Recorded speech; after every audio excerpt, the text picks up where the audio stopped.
Newsfeed, and I hope your Good Friday is coming on along well. Now, with that said, my name is Dennis Otieno. I trust you're doing well. Welcome to the broadcast. Now, on to our top story this afternoon. Christians from across the world observe Good Friday, a day which, according to the Christian doctrine, is when Jesus Christ was persecuted and crucified. Catholics across the world are observing the day by holding processions depicting Jesus' persecution journey until his crucifixion. Take a look. Atukuze Baba na Mwana na Roho Mtakatifu. Ee Bwana utuhurumie.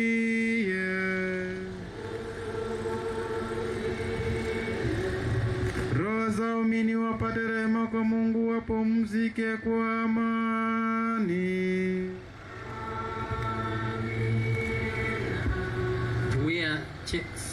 St. Charles Ruanga na St. Patrick waje hapa mbele kubeba msalaba. Kituo cha 5 kitakuwa pale Likoni Towers, na kufikia pale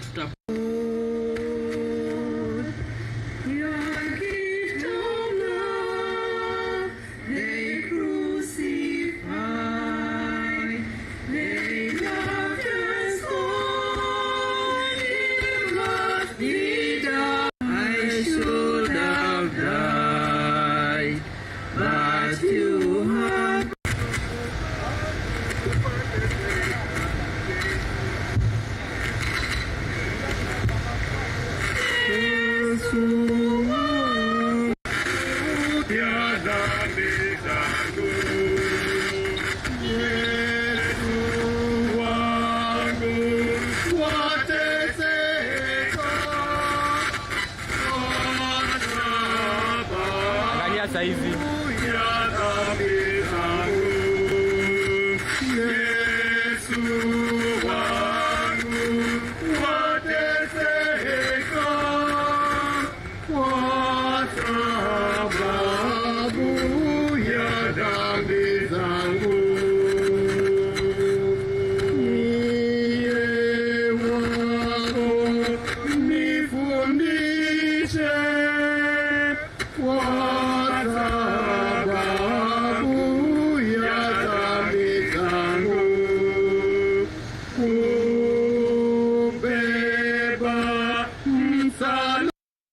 Those photos of people in Turkana who are crumbling for, to survive on wild fruits and wild leaves. You can see their bodies are completely emaciated. The skin is with a bone, there is no flesh. We can be exhausted by many other things. We can be exhausted by family feuds and quarrels. We can be exhausted by our own sin and sinfulness, and leading ourselves into self-destruction that exhausts every little strength in us. So when Jesus is expressing his exhaustion, he's also telling us we can be exhausted or can be exhausted because of many things. But the one thing that exhausts and which took Jesus to the cross is exhaustion of sin. Meanwhile, members of parliament from the Rift Valley now want bipartisan talks between Kenya Kwanza and opposition outfit Azimio confined to the reconstitution of IEBC. The members of parliament, allied to President William Ruto, argue Azimio leader Raila Odinga is out to hold the government hostage in his bid to secure sharing of power with the Kenya Kwanza administration. We will be more partisan than the president. The president was lenient on you. The president was rational. The president is accommodative. The president is a statesman. The president means well. But as parliament, we don't have business to discuss servers. You better come prepared to talk on other issues, but not servers. It's only on one item that we shall discuss as members of parliament. On matters of composition of IEBC and reconstitution of a new IEBC. And members of parliament are enough to do it. But there is no handshake. Elsewhere, hundreds of residents in the Tackle Belt along the West Pokot and Turkana border have been displaced after the fresh banditry attacks and cattle rustling activities that have resurfaced in the region. And as Stanley Nyaringita reports, the joint security operation has continued to be faulted by area leaders. Take a look. Now, I'm being informed that story is still being prepared. It will be with us in a few minutes from now. But moving on, trails of destruction are being witnessed as hundreds of residents of Nyora and Kabuto have since been displaced by raging floods after River Kuja broke dikes and forced flood water to flow into the residential places. Now, according to William Opondo, a resident of Kabuto in Nyatike, Migori County, the rains came after a long period of drought and dry spells, causing River Kuja to break the dikes constructed by the national government special programs in 2014. The water has since affected many households, with residents lose farm produce due to the raging floods, which has marooned their houses and swept through the farms, making it hard for even the livestock to get pasture. Sasa hii maji imetusumbua sana. Ya mwisho hii mafuriko ya mwisho ilikuwa Jumatatu hii wiki. Na hiyo Jumatatu kila mahali hapa ilikuwa maji. Maji ilianza kutokea huko juu ikapasua hapo juu, sehemu ya dike hapo ikapasuka. Sasa maji yakatoka huko mtoni yakaingia huko kwenye makazi. Kutokana na hayo tumeona mahindi yameharibika, kuna viazi hapa vimeharibika, kuna nyanya zimeharibika, kuna hata mifugo hazina chakula za kukula kwa sababu kila mahali ilikuwa ni maji. Afadhali leo kulipungua kidogo na tunaona wanyama wanaweza kula, watu wanaweza tembea. Kuja hapa ofisini nikapata kama madaktari hawako. Sasa nilikuwa na malaria na hata watoto wangu walikuwa wagonjwa. Sasa sijui nifanye nini. Nimekuja hapa hospitalini jameni. Sijapata hata daktari. Nimepata kama daktari hayuko. Na mtoto wangu ako mgonjwa, hata sijui nitafanyaje. Kwanza hata vile nitaenda hospitali huko Ngera hakuna. Sijui mwenye hata anaweza kunipitisha huko ndio nifike. Sasa nimekwama na mgonjwa. Mimi naye sina hata macho. Macho yangu ni mbaya. We can only hope their plight falls to listening ears. Now, let's get back to a story that I had posed to you a little bit earlier. Hundreds of residents in the Takwel Belt along the West Pokot and Turkana border have been displaced after the fresh banditry attacks and cattle rustling activities that have resurfaced in the region. And as Stanley Nyaringita reports, the joint security operation has continued to be faulted by area leaders. The silence here in Lami Nyeusi, West Pokot County, is loud. With homes and trading centers deserted, as families flee to safer grounds after 5 people were killed and 1 person injured in a suspected banditry attack on Thursday. Locals now want the Interior Ministry to increase the boots on ground so as to smoke out the bandits. Further, they want the government to provide food aid to avert the ongoing humanitarian crisis in the region. Kwa kweli tumeweza kuamka leo mashangao makubwa sana. Ya kwamba tuliweza kupoteza watu 6. Mmoja jeraha, watu 5 walikufa mahali hapa.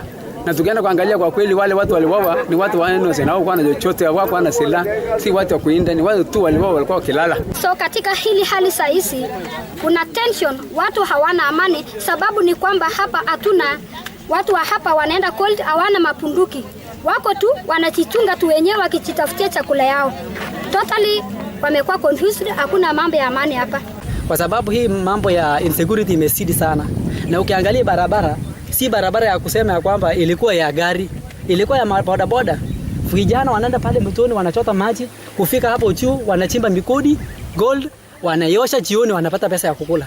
Saa hizi hata ukiangalia hakuna hata pikipiki hata moja, hata mtu mmoja kufanya kazi, na hapo ndio tunategemea kama location mzima. So tunaomba serikali ya kwamba watu waangalie kabisa kwa upande wa chakula. The recent streak of attacks come on the backdrop of a controversial joint security operation that is in its second phase, with area leaders led by West Pokot Deputy Governor Robert Komole lamenting that the operation has not bore any fruits. Tunaomba kama viongozi wa tunashirikiana pamoja viongozi na governor kwamba tunaona wewe Kindiki ni kama wewe unafanya makosa. Na tunasikia wewe unalalamika kwamba sisi tunaongea pamoja. Wewe kuja kanyaga West Pokot. Watu wa West Pokot ni watu wazuri. Ita viongozi wote. Sisi tuko na uchungu. Viongozi wote. Tuko na MMC, tuko na uchungu. Kwa sababu ya hisi. Tumekuja kuangalia mali watu wali. Watu tu. Tumeangalia ile gari wameweka mwili hizo. Wakipeleka kwa Penguni. However, County Commissioner Apollo Okello has noted that the county will embark on a recruitment of National Police Reservists in a bid to supplement the efforts of the Joint Security Team. Na baadhi za zile mambo tumekubaliana ni kwamba kushirikiana na county government pamoja na ofisi ya mheshimiwa mbunge wa Singor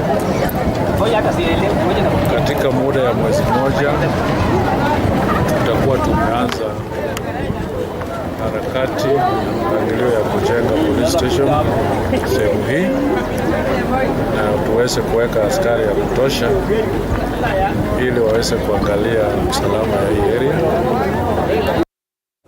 Well, thank you, Stanley Nyaringita, for that report. Now, moving on, the Independent Policing and Oversight Authority, IPOA, has launched investigations against 2 police officers who are accused of taking part in the murder of Mohammed Aboud after they allegedly caught him with rolls of heroin in Lamu.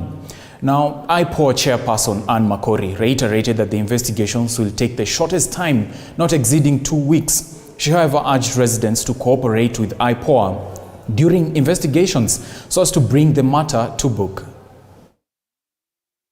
Ningeomba mtupe wakati wenye hauna mambo mingi, wakati easy life, easier time ndio tuweze kufanya uchunguzi kwa haraka, kwa sababu kukiwa hakuna ile uhusiano uchunguzi utachukua muda mrefu, familia haitachelewa kupata haki.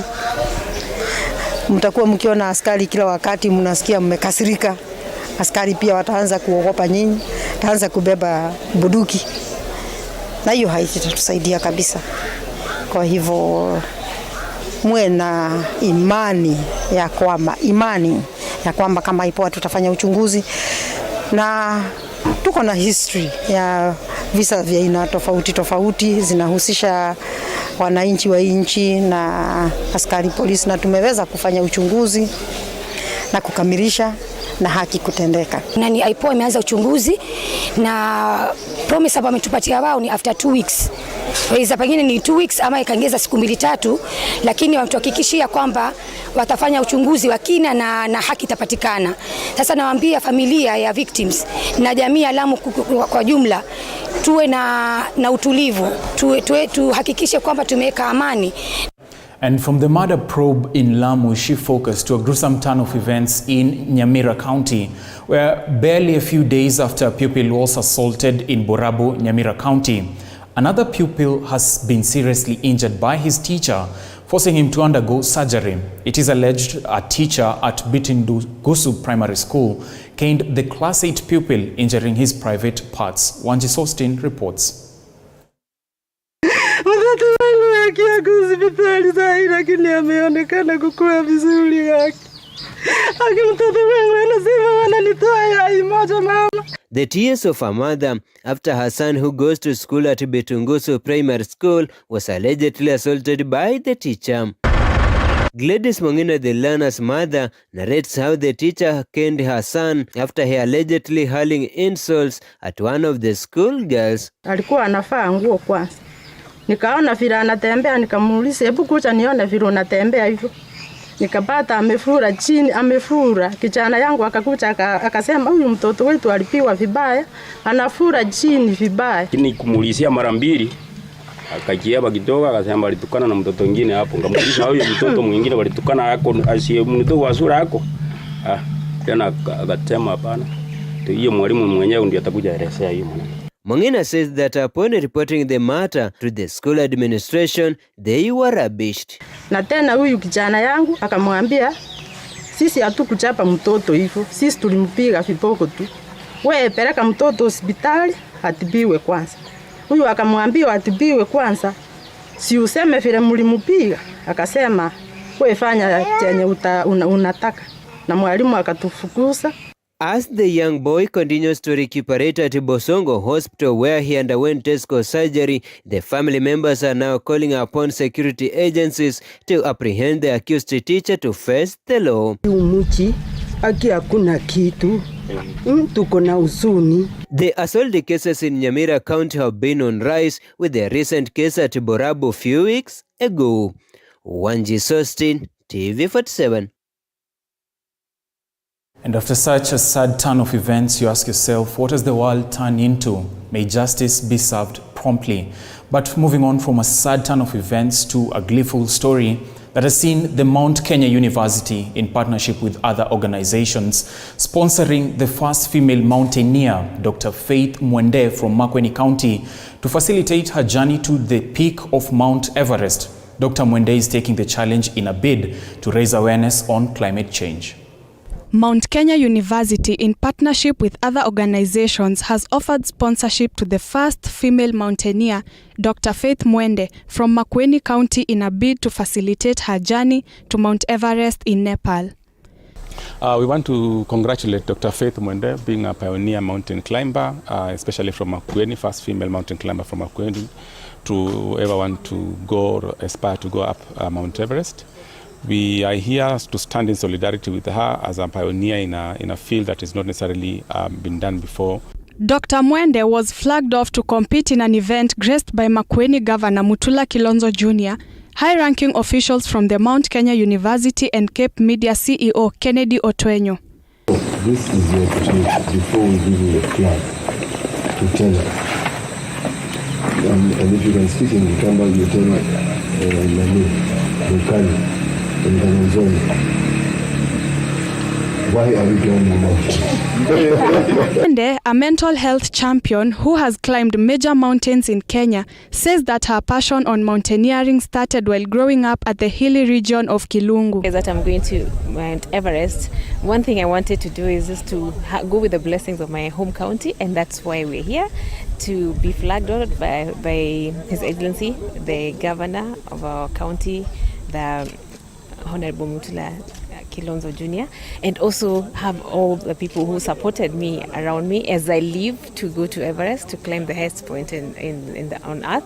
And I'm going with the course on mental health and also climate change. Governor Mutula Kilonzo Jr., speaking shortly after handing over the Makueni flag, urged her to wear the hat of Makueni climate change champion, saying that Makueni had been adversely affected by effects of climate change.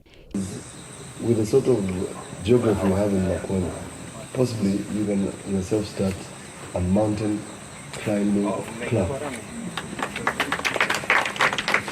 So that in protecting Katende forest, people go up to climb to protect it. Not for maybe, but to protect it. Same way, Makueni. Cape Media's CEO, Ken Otwenyo, reiterated that the group will collaborate with the mountaineer in a bid to create history. We remain committed to the plight of climate change and our conservation to the environment. Wish her all the best. We will keep track of her progress even as she goes up the mountain, and keep our audiences, especially on Radio 47, Hapa Ndipo being our tagline, and continue to support her.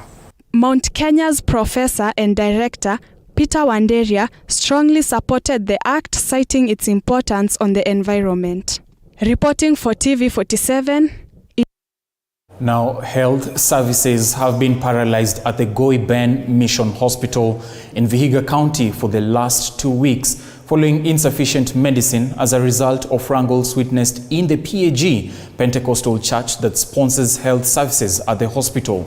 According to the health officer in the hospital, Caroline Correr, the hospital has not received any funding or support from the church for the last 1 month since wrangles over church leadership emerged, forcing patients to opt for health services from other health facilities.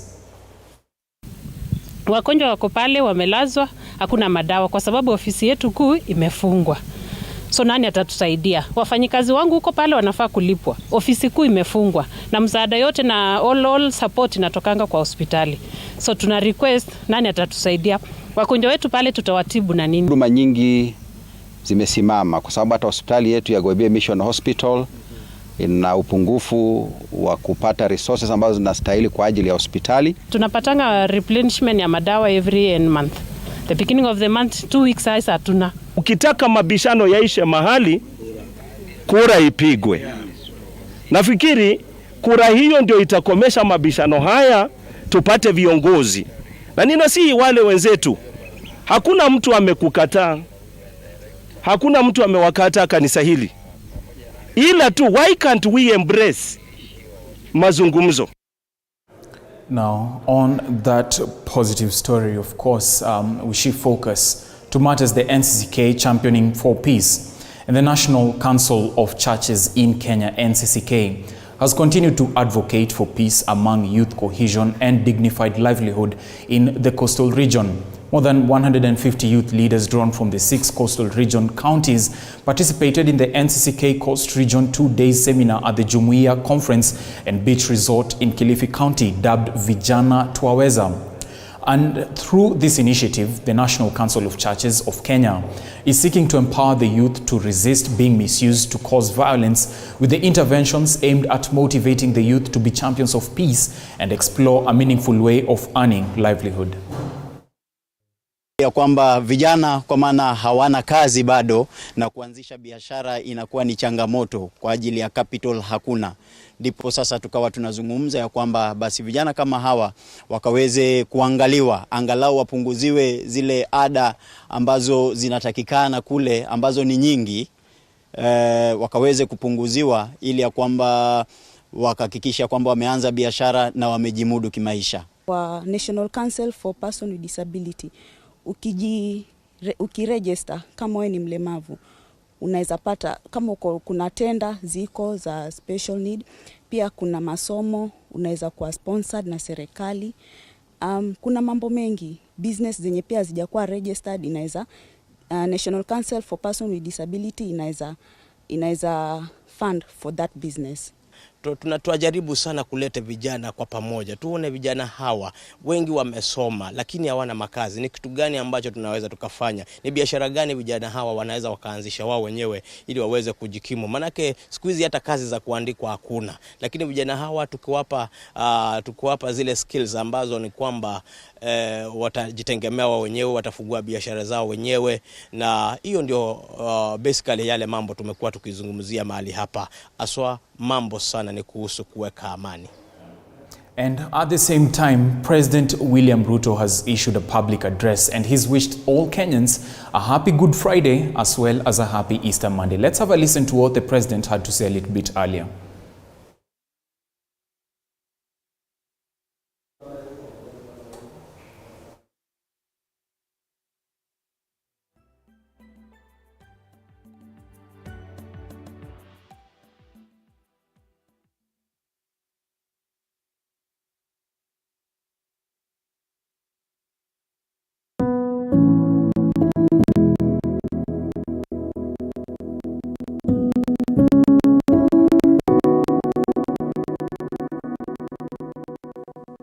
To the people of Kenya and all our friends throughout the world.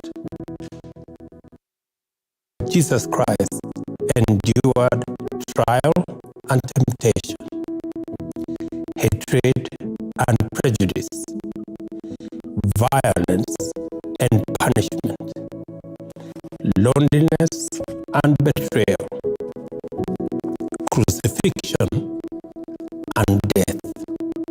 Yet, in the cold darkness of